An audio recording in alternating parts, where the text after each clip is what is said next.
Futbolni PlayStationda o'ynamoqchisiz, lekin sizda PlayStation yo'qmi? Hozirgi kunda buning yechimini ham topishdi-yu, qo'yishdi. Ya'ni nima qilasiz? Shunchaki do'konga borasiz, $200 naqd pul evaziga PlayStation 4 sotib olasiz va mazza qilib o'ynaysiz. Lekin bu variant sizga yoqmagan bo'lsa, xavotirlanmang, balki karta bilan to'lartirsiz, ja bo'lmasa bo'lib to'lashga olasiz, lekin kreditni maslahat bermayman. Stop it. Get some help. Stop.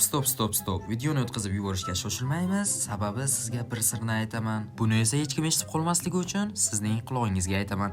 Albatta ekranga yaqinroq kelib oling. Endi PlayStationning o'zini sotib olmasangiz ham bo'ladi. Sababi uning pultining o'zi kifoya. Shunchaki do'konga boring va bitta pult sotib oling. Lekin oldinroq PlayStation sotib olgan bo'lsangiz, xavotirlanmang. Sizda hozir ikkita variant bor. Birinchisi shunchaki axlatga tashlab yuborish. Eshitilishi g'alati, ammo ikkinchisi undan-da yaxshiroq. Shunchaki men bilan bog'laning va menga uni dastavka qilib yuboring. Stop it. Mayli, variantlar haqida hali keyinroq bafurcha o'ylab ko'rasiz. Ammo men hozir sizlarga o'zimning devaysimga kontrollerni ulab, uni qanaqa qilib ishlashini ko'rsatib berishim kerak. Let's go. Agar hozir PlayStationning pulti yoningizda bo'lsa, uni qo'lingizga oling va menu share tugmalarini PlayStationingizda chirog'i yonib o'chmaguncha bosib turing. Keyingi bosqich telefoningizning pultisini yoqasiz va PlayStationning pultiga ulaysiz. Juda ham oson. Pult agar telefoningizga ulansa, chiroqchasi yonib turadi va telefoningizga Bluetooth joyida connected deb turadi. To'g'risini aytsam, pultning ham kamchilik taraflari kam emas. Masalan, birinchisi, uni futbol menyusida ishlata olmaysiz. Ya'ni qanaqadir tarkibga o'zgartirish kerakmi yoki pak ochmoqchimisiz? Pult ishlamaydi. Shunchaki pultni faqat o'yin ichida ishlata olasiz va eng yomon kamchiligi bor. Buni o'zimga ham aytish juda ham yoqmayapti. Sababi pultni divizionda onlayn o'yinlarda ishlata olmaysiz. Afsuski, o'sha bot o'rtog'ingiz bilan o'yinda ham pult ishlamaydi. To'g'ri, o'rtog'ingiz bot bo'lishi mumkin, ammo o'yin onlayn turlarga kiradi. Hozir esa videomizning eng muhim qismiga keldik, ya'ni gameplay. Albatta men gameplay videosini qo'yaman, sizlar esa mirqib tomosha qiling va o'yin oxirida xulosamni va bir qancha ma'lumotlarni aytib o'tib ketaman. Let's go.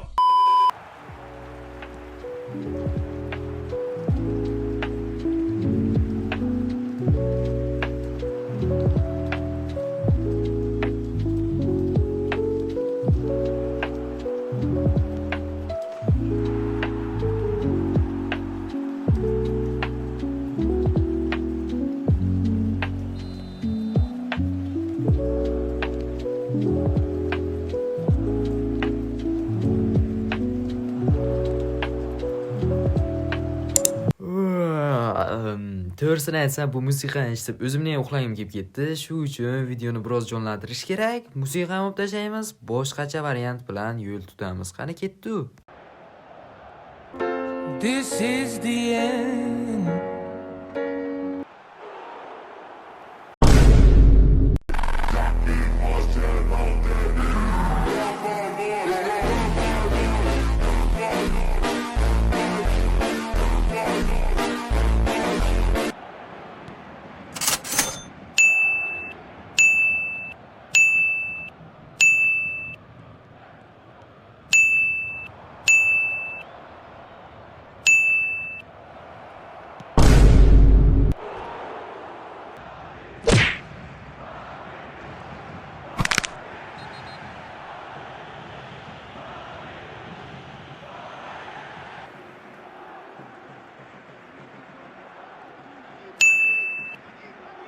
Easy. Added minutes has been indicated.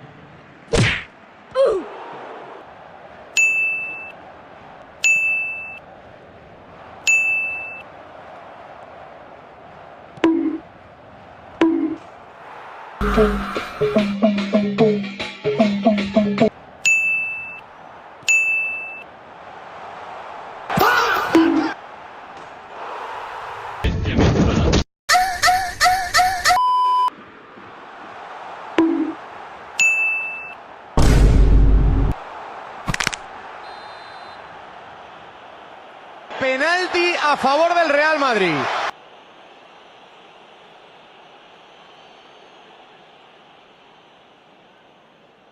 Of death, right? But you're not laughing now. You.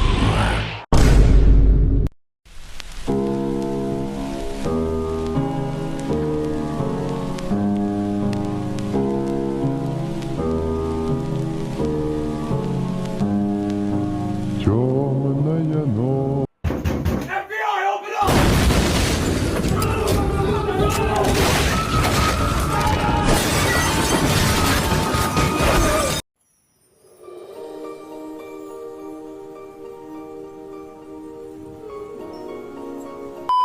Hazırlashdim jigarlar, hali videomiz tugamadi. Endi men sizlarga bir tiyinga qimmat bir qancha ma'lumotlarni va oltinga teng maslahatlarimni berib o'taman. Kelinglar, bo'lmasa birinchi o'zimning fikrim bilan boshlayman. Joystickda o'ynash menga juda ham yoqdi. O'yinchilar ancha o'zini yengil his qilyapti. O'yinchilar yengillashib qolgani uchun esa dribling va skilllar juda ham chiroyli o'xshab chiqyapti. Paslar esa endi alohida tema. O'yinda boshqa futbolchiga pas bermoqchi bo'lsam, o'yinchi boshqasiga pas berardi, lekin endi joystickda unaqa holat umuman sizda kuzatilmaydi. Patkat berish, naves berish juda ham ajoyib va tiniqlashgan. Kimda qanaqa bilmadim, lekin joystickda o'ynash menga juda ham yoqdi. Agar device'ingiz kichkina bo'lsa, sizga joystick sotib olishni umuman maslahat bermagan bo'lardim. To'g'risi, o'zim ham o'yinlarni iPadda o'ynayman, sababi telefon ko'zni juda ham charchatadi. Lekin agarda uyingizda ortiqcha bo'sh yotgan joystick bo'lsa, bemalol telefonga ham ulab o'ynab ko'rishingiz mumkin. Lekin telefonga ulab o'ynash uchun joystick sotib olmoqchi bo'lsangiz, yana ham o'zingiz bilasiz, budjetingizga qarang, har kim har xil. Endi esa video boshida aytganimdek, o'sha ikkinchi variantda qanday qilib foydalanishni sizga hozir aytib o'taman. Shunchaki Telegram qidiruv bo'limiga kirasiz va bosh harflarda Trezo, kichkina harflarda FC deb qidiruv berasiz. Birinchi chiqqan kanal esa meniki, albatta meni shu yerdan topishingiz mumkin. Keyingi bosqich esa o'sha axlatga tashlamoqchi bo'lgan PlayStationingizni rasmga olib meni lichkamga tashlab qo'ysangiz, men uni ko'rib sizga atvet beraman va dastavka pulini baribir o'zingiz to'laysiz. Stop it. Yaxshi, mayli, hazillashdim. Agar yangiroq bo'lsa, dastavka pulini atak o'zim to'lab qo'yaman. Mana va nihoyat videomiz o'z nihoyasiga yetdi. Shunaqangi qiziqarli videolarni o'tkazib yubormaslik uchun kanalimga obuna bo'lib, videoga like bosib qo'ying. Agar Telegram kanalimga ham obuna bo'lib qo'ysangiz, shunaqangi videolar qachon va qanday formatda chiqishini u yoqda oldinroq aytib boraman. Kommentariyada esa o'z fikringizni va keyingi video nima haqida chiqishini yozib qoldirsangiz, shunga qarab men video tayyorlab qo'yaman. Va mana endi videomiz chindan ham tugadi. Hammaga xayr, salomat bo'ling.